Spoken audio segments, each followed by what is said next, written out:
Assalamualaikum warahmatullahi wabarakatuh dan salam jumpa adik. Kembali lagi di channel dari kampus yang tentunya inspiratif, akuratif, dan edukatif. Halo adik kelas 12 SMA maupun SMK. Gimana kabarnya hari ini? Semoga kalian berkesehatan, dimudahkan rezekinya, dan tentunya tetap semangat meraih kampus impian kalian di tahun 2022 ini. Amin amin ya robbal alamin. Baik, pada kesempatan kali ini di hari kampus akan membahas seputar daftar ulang khusus calon mahasiswa atau calon mahasiswi yang sudah diterima di Universitas Brawijaya Malang. Nah, ini nanti akan menarik sekali karena ini adalah salah satu PTN favorit di Indonesia, dan bagaimana tata cara untuk pendaftaran daftar ulangnya setelah diterima di Universitas Brawijaya atau kita kenal dengan UB. Yuk simak video ini dari awal sampai akhir agar adik-adik mendapatkan informasi secara utuh dan menyeluruh. Dan bagi adik-adik yang baru bergabung dengan channel dari kampus, saya ucapkan selamat datang dan terima kasih. Jangan lupa like, share, dan komen, dan tentunya subscribe dan aktifkan lonceng notifikasinya agar adik-adik mendapatkan update informasi seputar SNMPTN, SBMPTN, KIP kuliah maupun informasi-informasi bermanfaat lainnya tentunya ya adik-adik. Dan tidak lupa share video ini di media sosial adik-adik, di TikTok, di Instagram, maupun di WhatsApp kepada adik jika video ini bermanfaat. Baik, langsung saja saya informasikan untuk sistem pendaftaran ulang di Universitas Brawijaya Malang atau kita kenal dengan UB adik-adik. Nah adik-adik, pengumuman tata cara registrasi adik-adik bisa lihat di selma.up.ac.id. Jadi nanti lihat ini untuk khusus untuk adik-adik yang keterima di Universitas Brawijaya, monggo silahkan lihat di selma.up.ac.id. Nah ini akan saya bahas satu persatu ya adik-adik. Oke, saya bacakan. Berdasarkan pengumuman hasil seleksi bersama masuk perguruan tinggi negeri SBMPTN tahun 2022, bagi siswa yang dinyatakan lolos seleksi sebagai calon mahasiswa di Universitas Brawijaya wajib melakukan kegiatan sebagai berikut. Nah, 1. Pemberkasan secara online melalui halaman admisi.up.ac.id. Coba kita cek apa itu. Nah, jadi di sini bisa Oke, jadi membuat akun terlebih dahulu ya adik-adik. Jadi untuk adik-adik admisi.up.ac.id silahkan mulai tanggal 27 besok ya. Jadi sekarang belum ya. Jadi nanti tanggal 27 silahkan membuat akun mulai pukul 10.00 waktu Indonesia Barat sampai tanggal 8 Juli 2022 pada pukul 23.59 dengan cara. Nah, yang pertama adalah lakukan pembuatan akun baru dengan menggunakan alamat email dan yang valid ya. Jadi adik-adik yang saat ini mungkin emailnya gonta-ganti, silahkan setelah ini jangan gonta-ganti, buat email yang valid, karena salah satunya untuk daftar ulang di Universitas Brawijaya atau di UB harus punya email dan Gmail yang valid. Kemudian login ke situs yang sudah saya sampaikan ini dan lakukan verifikasi berpemeriksaan SBMPTN dengan memasukkan nama, nomor pendaftaran, dan tanggal lahir sesuai dengan pendaftaran SBMPTN. Karena kebetulan saya belum punya siswa karena sekarang belum dibuka, maka kita tidak bisa mensimulasikan ya adik-adik. Hanya saja yang perlu adik-adik siapkan supaya adik-adik tidak terburu-buru nantinya biar tidak telat, karena timelinenya adalah di tanggal 27 sampai tanggal 8 Juli 2022. Oke. Next, selanjutnya isilah seluruh berkas halaman ini admisi.up.ac.id secara benar dan akurat dan jujur. Kemudian di poin D, seluruh calon mahasiswa baru termasuk calon mahasiswa pendaftar Kartu Indonesia Pintar atau KIP kuliah wajib memenuhi beberapa persyaratan yang telah ditentukan oleh Universitas Brawijaya. Jadi semuanya pemberkasan ya adik-adik, dan tetap menerapkan protokol kesehatan, mendukung secara pencegahan COVID dan sebagainya. Nah, jadi adik-adik secara online ya, persyaratan pemberkasannya itu nggak ada yang offline datang ke UB, enggak. Jadi semuanya online. Nah, jadi bagi yang bingung silahkan juga menelpon bagian akademik bisa ya di nomor teleponnya ini, atau ini juga adik-adik bisa telepon halo selma.up.ac.id, adik-adik nanti akan diarahkan, bisa misalnya dimintai nomor WhatsApp dan sebagainya, itu bisa ya. Kemudian selanjutnya yang pertama yang harus adik-adik siapkan adalah foto diri. Oke, foto diri saat mendaftar SBMPTN bolehlah, karena sesuai dengan kalau misalnya pakai jilbab ya pakai jilbab, untuk cewek yang enggak apa-apa ya. Kemudian pendaftaran SBMPTN ketentuan foto tampak depan wajah dan jelas bahkan rapi. Ini penting karena memang ini nanti untuk update atau membuat NIM atau nomor induk mahasiswa ya adik-adik. 3x4 dengan latar belakang polos warna bebas, bentuk file JPG ya. Silahkan adik-adik kalau belum punya silahkan foto ya. Kemudian surat keterangan bebas narkoba. Oke, ada beberapa jurusan yang membebaskan. Yang pertama adalah calon mahasiswa yang diterima program studi fakultas yang bukan bidang ilmu kesehatan selain FK, FKG, FKH, dan Fikes wajib mengunggah SKBN dan minimal 3 parameter. Ada marijuana, ada methamphetamine dan sebagainya. Ini bisa dibaca ya adik-adik. Dilakukan di RS Kepolisian, rumah sakit umum, daerah milik pemerintah provinsi dan sebagainya. Nah, adik-adik kalau di daerah saya di Banyuwangi ya adik-adik itu minimal di RSUD. Adik-adik bisa cek ini ya, biasanya tes urin ya untuk surat keterangan bebas narkoba. Ya biayanya sekitar 150 ribuan lah kurang lebihnya ya.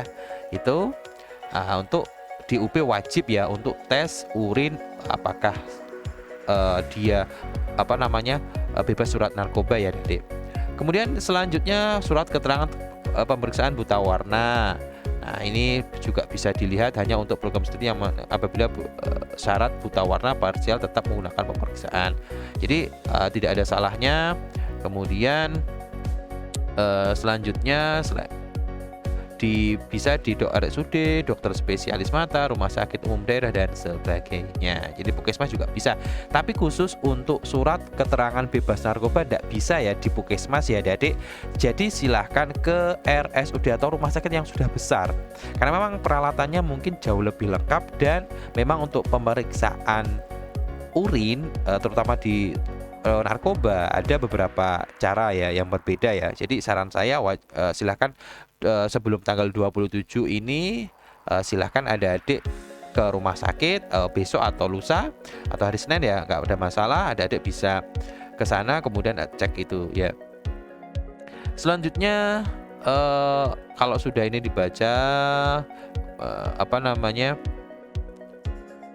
dengan subjek hasil tes buta warna dengan syarat program studi dapat diakses melalui tautan berikut. Ini coba kita buka ya apa saja program studi yang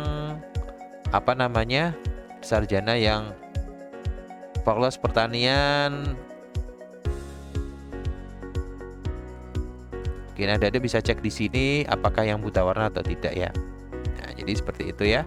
Jadi intinya untuk daftar ulang di UB ini adik-adik lakukan step by step ya. Jadi jangan adik-adik lakukan secara acak. Jadi dari atas ke bawah ini harus diperhatikan dengan baik. Kemudian dilaksanakan. Kalau misalnya disuruh tes ya ini ya tes ini gitu. Supaya nanti adik-adik bisa daftar ulang dengan baik dan benar tentunya.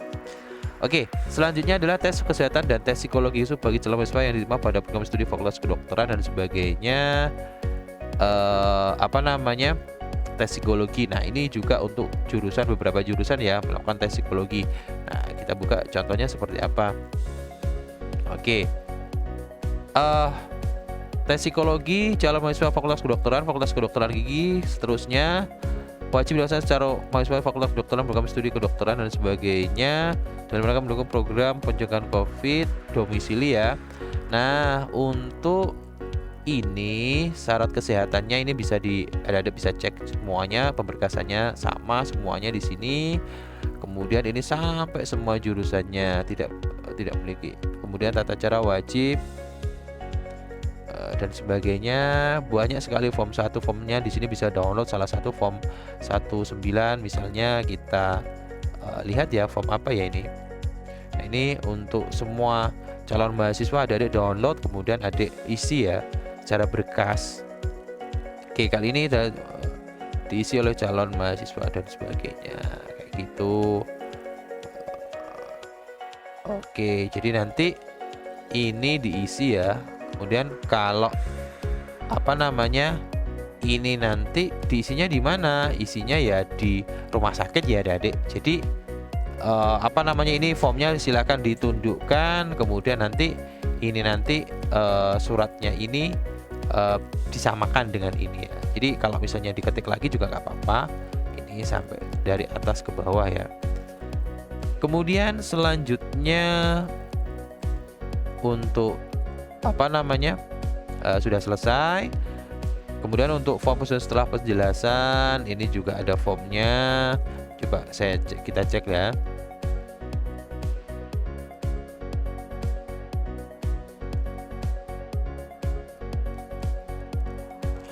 ini. Jadi adik-adik perlu datang ke rumah sakit. Nanti kalau di rumah sakit kan diarahkan. Jadi apakah adik-adik perlu ke psikiater, psikolog, atau di di dokter lain. Jadi nanti ke rumah sakit aja lebih gampang. Nanti tunjukkan ini saja ya. Kemudian selanjutnya ada pemeriksaan psikologi, kemudian form pemeriksaan psikotes dan sebagainya. Jadi formnya sudah disediakan oleh UP ya adik-adik. Dan kemudian psikotes yang dari pemeriksaan fisik, kemudian dan sebagainya. Ini banyak sekali bagi untuk teman-teman yang masuk di jurusan yang sudah disampaikan yang di atas itu tadi ya. Pelan-pelan ya adik-adik, nggak usah terburu-buru. Kemudian ini ada nomor HP yang bisa dihubungi jika adik-adik bingung ya, atau nanti bisa WA ya. Di sini contoh misalnya tes kesehatan dilayani ini semua dan sebagainya. Jadi kalau tes di rumah adik-adik bisa menghubungi ini kalau misalnya bingung ya. Dia ada 8 untuk masing-masing fakultas ya adik-adik. Oke, selanjutnya kita setelah itu sudah bisa. Kemudian ada wajib mengisi pernyataan kebenaran pengisian data penghasilan penanggung biaya pendidikan yang ada pada halaman ini juga. Kemudian ini nanti diisi semua. Melihat pengumuman menetapkan UKT proporsional, adik-adik bisa melihat ini pada tanggal 15 Juli. Jadi daftar ulangnya itu sampai tanggal 8, kemudian nanti di tanggal 15 sudah diumumkan berapa UKT yang adik-adik terima. Kemudian selanjutnya bagi calon mahasiswa baru yang mendaftar KIPK, mekanisme pengumuman penerimaan beasiswa akan diumumkan kemudian. Jadi nanti akan diumumkan di tanggal 15 ini, atau misalnya nanti ada timeline sendiri. Jadi biasanya ada beberapa kampus khususnya UB ini nanti bisa mengambil random, atau nanti ada tim khusus yang datang ke rumah adik-adik untuk memverifikasi apakah adik-adik penerima KIP kuliah atau reguler. Adik-adik perlu saya tekankan bahwa bagi adik-adik yang penerima KIP kuliah tentunya adik-adik akan dibebaskan biaya UKT sampai selesai studi, kemudian akan mendapatkan uang saku paling minim Rp750.000. Kemudian bagi adik-adik yang tidak lolos KIPK-nya tidak perlu berkecil hati, adik-adik nantinya hanya cukup membayar UKT tapi tidak digagalkan dari penerimaan SBMPTN. Kemudian selanjutnya membayar UKT yang telah ditetapkan dengan tata cara yang diumumkan ke kemudian. Jadi nanti pantengin terus di selma.ub.ac.id. Kemudian setelah pembayaran selesai deh. Jadi intinya di beberapa PTN di UB ini khususnya pertama verifikasi, pemberkasan dilengkapi sesuai dengan apa yang adik-adik punya. Kemudian kalau misalnya disuruh intinya ke rumah sakit dengan tes-tes psikologi, tes buta warna, kemudian tes kesehatan dan sebagainya, silakan dipenuhi, diisi dengan baik dan benar. Kemudian selanjutnya adik-adik akan ditetapkan ke uang membayar UKT, dan selesai sudah adik-adik bisa menyelesaikan daftar ulang ini. Nah, besaran UKT-nya kita sebutkan dulu ya. Ini untuk Fakultas Hukum, ini kelompok 1 sampai kelompok 6 adik-adik ya. Bisa cek di angka 500, 1 juta, 28, kemudian 3,7, 5 juta, dan 6 juta 100. Dan ke bawah adik-adik bisa dicek di selma.up.ac.id. Nah, pastinya yang paling mahal, oke kita spill dulu ya. Yang paling mahal pastinya adalah di fakultas atau jurusan pendidikan dokter. Nah, contoh ini misalnya pendidikan dokter, kita cari mana ya pendidikan dokter. Oke, kedokteran gigi ya 500 sampai 21 juta. Wow, luar biasa ya. Kemudian untuk yang pendidikan dokter umum, mana ya pendidikan dokter ya?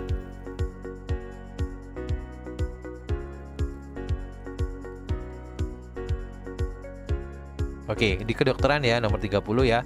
501 juta sampai 23 juta 450. Wow, luar biasa ya. Mudah-mudahan adik-adik mendapatkan ya 1 juta atau 8 juta 858. Ini nggak terlalu mahal ya, tapi kalau dapatnya 23 juta 430, wow ini luar biasa. Agak susah ya bagi adik-adik yang notabene ekonominya kurang ya. Jadi itu ya adik-adik bisa spill dari atas ke bawah ini untuk besaran UKT-nya. Oke, cukup sekian dari saya, semoga bermanfaat. Dan pesan saya sekali lagi khususnya untuk Universitas Brawijaya, memang agak ribet nih daftar ulangnya daripada PTN-PTN yang lain. Silahkan lakukan pelan-pelan. Bagi ada yang bingung, silahkan kolom komentar di Diari Kampus. Insya Allah akan saya bantu semaksimal mungkin saya agar adik-adik bisa lancar menjadi mahasiswa UB di tahun 2022 ini. Baik, cukup dari saya. Wassalamualaikum warahmatullahi wabarakatuh dan salam jumpa.